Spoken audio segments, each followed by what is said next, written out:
Bueno, muy buenas tardes, mi nombre es Santiago Gómez Gómez y el día de hoy voy a presentar la evidencia llamada video exposición sobre Machine Learning. Esta evidencia corresponde al tecnólogo de análisis y desarrollo de software y es la evidencia GA8 22050 1096 AA2 EP04 a cargo de la instructora Yamile Toro Jaramillo. Espero lo disfruten.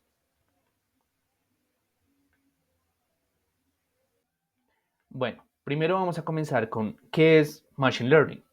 Machine Learning básicamente es el campo de la inteligencia artificial enfocada en el desarrollo de algoritmos y modelos matemáticos para lograr el aprendizaje automático de las máquinas a partir de datos. Este aprendizaje se da a partir de la experiencia de procesar estos datos para que la máquina logre ya sea identificar patrones, hacer predicciones, tomar decisiones, todo a partir del autoaprendizaje. Y esto implica que no haya intervención humana directa. Bueno, ahora vamos con los objetivos del Machine Learning. Uno de estos podría ser automatizar la toma de decisiones. ¿Por qué? ¿Esto en qué consiste? En que los sistemas, a partir del procesamiento de los datos, puedan predecir qué va a pasar con esos datos, cómo se comportan y realizar un modelo que permita tomar decisiones de manera más eficiente. Con respecto también puede ser la mejora continua. Esta mejora continua consiste en que a partir del autoaprendizaje que tienen los sistemas de sí mismos, del procesamiento de los datos, puedan ver qué están procesando mal, qué errores están cometiendo y mejorar la calidad de su procesamiento. Otro objetivo podría ser la identificación de patrones. A partir del procesamiento de grandes volúmenes de datos, identificar qué conexiones hay en la información. La generalización.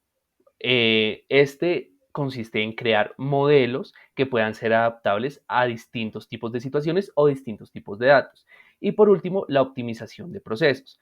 La optimización de procesos precisamente es al haber autoaprendizaje y al haber experiencia, al reconocer los errores del procesamiento de datos, se puede optimizar procesos repetitivos y mejorar la calidad de estos.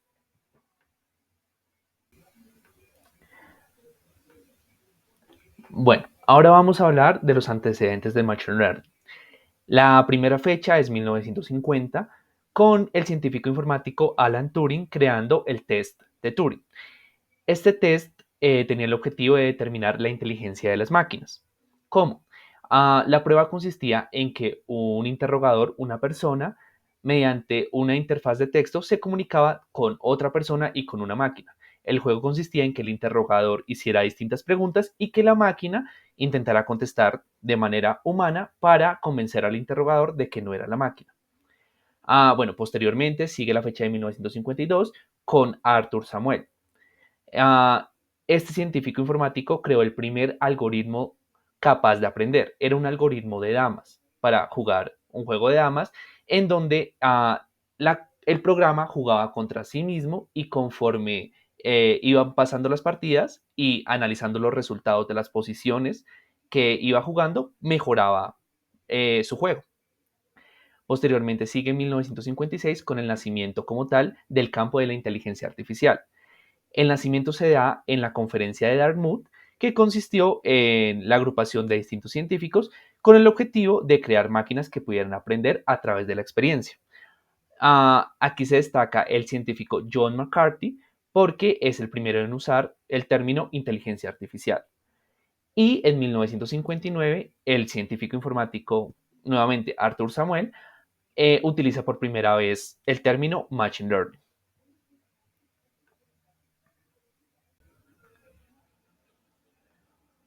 Bueno, continuamos con los antecedentes. La siguiente fecha es la de 1967 con el desarrollo del algoritmo Nearest Neighbor o vecino cercano. Esta es una técnica de aprendizaje automático donde a partir de distintos puntos que representan datos o información, la información que comparte características similares va a estar más cercana, un punto más cercano al otro.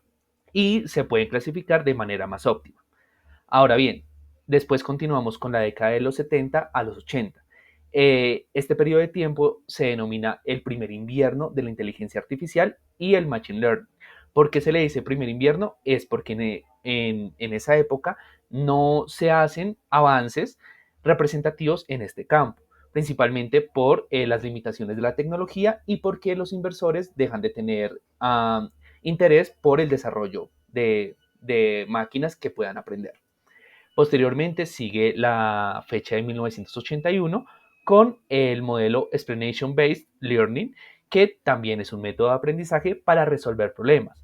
Aquí, a partir de distintos datos, ejemplos, el sistema va a crear un modelo que va a generalizar la interpretación de los datos y puede ser aplicable a situaciones similares. Y posteriormente llegamos a finales de los 80, principios de los 90, donde se llega a un segundo invierno de la inteligencia artificial y el machine learning, donde nuevamente se pierde un interés, pues el interés por este campo de la tecnología y no se hace mucha inversión al respecto. Bueno, seguimos con los antecedentes. La siguiente fecha es la de 1995 con el desarrollo del algoritmo de máquinas de soporte vectorial o SVM. Este algoritmo, ¿qué es? Básicamente es un algoritmo de clasificación de información, pero en esta ocasión es de grandes volúmenes de información, de muchos datos. ¿Y cómo se hace? A partir de regresiones donde los puntos representan las características similares de la información y mediante regresiones se pueden clasificar. Posteriormente, seguimos con la fecha de 1997, donde el sistema llamado Deep Blue, un programa informático, vence al campeón internacional en ajedrez Garry Kasparov. Posteriormente, en 2006, se surge el campo del Deep Learning, donde a partir de la creación de distintos algoritmos que tratan de emular el funcionamiento de las neuronas humanas, se trata de procesar grandes cantidades de datos y hacer que estos funcionen, los interpreten al igual que lo haría el cerebro humano. Finalmente, de 2010 a la actualidad, se denomina el periodo del auge del Machine Learning. ¿Esto qué significa? Significa que distintas plataformas, programas, empiezan a hacer sistemas basados en Machine Learning. En IBM, lo que se hace es un programa capaz de responder preguntas como lo haría el ser humano. Plataformas como Google y Facebook hacen sistemas que permitan reconocer rostros similares o reconocer identidades a partir de fotos. Y en cuanto a Amazon, Amazon también hace una plataforma de Machine Learning. Finalmente, en 2015 se hace la carta de Open Letter on Autonomous Weapons, la carta abierta sobre armas abiertas, que consistía en la firma de una carta donde se hablaba de los riesgos de desarrollar inteligencia artificial muy avanzada, sobre todo en el campo del armamento. Esta carta fue firmada por más de 3.000 científicos y se exponen precisamente los riesgos sobre el desarrollo inadecuado de este campo.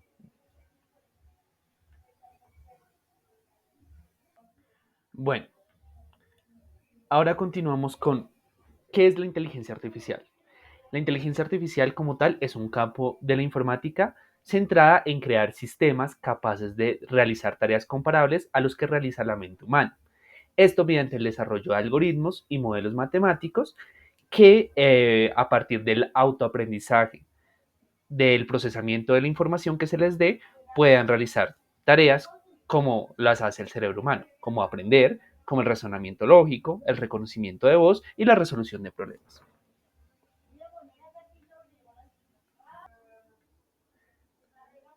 Bueno, ahora seguimos con la inteligencia artificial orientada a la programación. ¿En qué consiste esto? En usar algoritmos de aprendizaje automático para asistir en el desarrollo del código. Asistiendo cómo? En su escritura, sugiriendo correcciones, en la documentación, detectando errores o vulnerabilidades del código y realizando pruebas automáticas. Ejemplos de estos son GitHub Copilot y DeepCode. GitHub Copilot lo que hace es sugerir a los desarrolladores en tiempo real fragmentos de código de acuerdo al contexto en el que se esté desarrollando. Y DeepCode lo que hace es analizar el código y nuevamente también sugerir correcciones.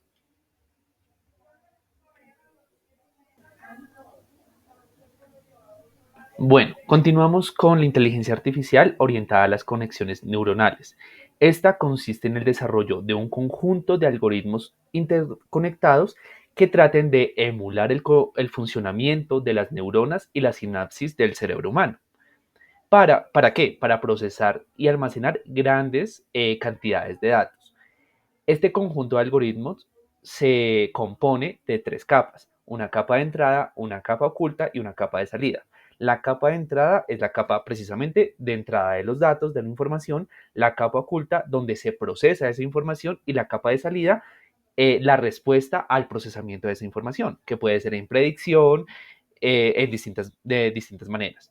Um, es en esta capa donde la inteligencia artificial, a partir de los errores encontrados en el procesamiento de los datos, puede adaptarse, mejorar, hacer las predicciones, y este autoaprendizaje se le denomina retropropagación. Cuando hay varios algoritmos involucrados en este procesamiento, se le llama deep learning, se le llama un procesamiento profundo. Ah, Ejemplos del deep learning están en el diagnóstico médico, en la conducción autónoma, el procesamiento del lenguaje natural. Básicamente es el procesamiento de datos complejos y de grandes volúmenes. Bueno, ahora seguimos con los productos realizados con inteligencia artificial. Como pueden ver, pues hay cuatro categorías. El primero sería a los asistentes virtuales tipo Siri o Google Assistant, donde a partir del reconocimiento de voz y la identificación de patrones de comportamiento, estos asistentes ayudan en el manejo de distintos dispositivos para realizar tareas humanas. Ah, Siguiente es las plataformas de entretenimiento, por ejemplo Netflix o YouTube, donde a partir de los gustos de los usuarios, del comportamiento del usuario, van a sugerir el contenido que más se adapte a su comportamiento. Por otro lado están los navegadores GPS, donde a partir del análisis de grandes volúmenes de datos, de tráfico, de el comportamiento de los carros, de los usuarios, de los mismos usuarios, van a sugerir la ruta más óptima de viaje. Y por último, los sistemas de detección de fraude como PayPal, donde a partir de la identificación de transacciones sospechosas, ellos pueden permitir o no permitir la transacción. Listo. Y ahora finalizamos con las consecuencias de la inteligencia artificial. Vamos a dividirlo en consecuencias éticas, sociales y filosóficas. En cuanto a las consecuencias éticas, pueden haber, por ejemplo, el sesgo y la discriminación. ¿Por qué sesgo y discriminación? Sucede que la IA, al procesar grandes cantidades de datos, va a terminar creando un modelo que se adapte a ese tipo de datos. Sin embargo, los datos que no se adapten a ese modelo pueden ser ignorados y contribuyendo a un sesgo o discriminados. Entonces, por ejemplo, si una empresa utiliza un sistema de inteligencia artificial para contratar empleados, y ese sistema de inteligencia artificial, a partir de registros históricos de esa empresa, ve que la mayoría de empleados son hombres, va a priorizar a que en la contratación de empleados, las personas que tengan que ser contratadas sean hombres, excluyendo al sexo femenino. Por ejemplo, otro caso de consecuencias éticas es la privacidad y vigilancia. Debido a que la inteligencia artificial trabaja con datos, con grandes cantidades de datos, normalmente se expone a nosotros como seres humanos, nos exponemos a que no tengamos ningún tipo de privacidad, porque los datos son la herramienta principal con la que trabaja este campo del conocimiento. Con respecto a las consecuencias sociales, el principal es el desplazamiento de los empleos. Debido a que la inteligencia artificial hace procesos de manera mucho más eficiente que el ser humano, actualmente se puede decir que la inteligencia artificial va a desplazar muchos empleos, negando de oportunidades laborales a gran parte de la población humana. También el aumento de la brecha digital y la desigualdad. Nuevamente, debido a que la inteligencia artificial se basa en tecnología nueva, tecnología que pueda soportar este tipo de procesamiento de datos, la gente que no posea no posea recursos para poseer este tipo de tecnología, va a haber una brecha social entre quienes sí puedan costear este tipo de tecnología y quienes no. Y con respecto a las consecuencias filosóficas, sobre todo se encuentran las cuestiones sobre la naturaleza de la conciencia y el ser. ¿Por qué? Porque la inteligencia artificial se está tratando de asemejar tanto a lo que nosotros representamos como seres humanos, que la división entre qué es ser humano y qué no lo es, pues cada vez se está volviendo más invisible, por decirlo de alguna manera. Y la redefinición de la ética y la moral. ¿Por qué? Porque si la inteligencia artificial tiene la capacidad de tomar decisiones, de predecir, de hacer cuestiones, de hacer acciones humanas a partir de esta información, ¿qué responsabilidad moral o ética puede llegar a tener esta inteligencia artificial? Esas son una de las cuestiones que por el momento trae el desarrollo de este campo. Muchísimas gracias por ver este video.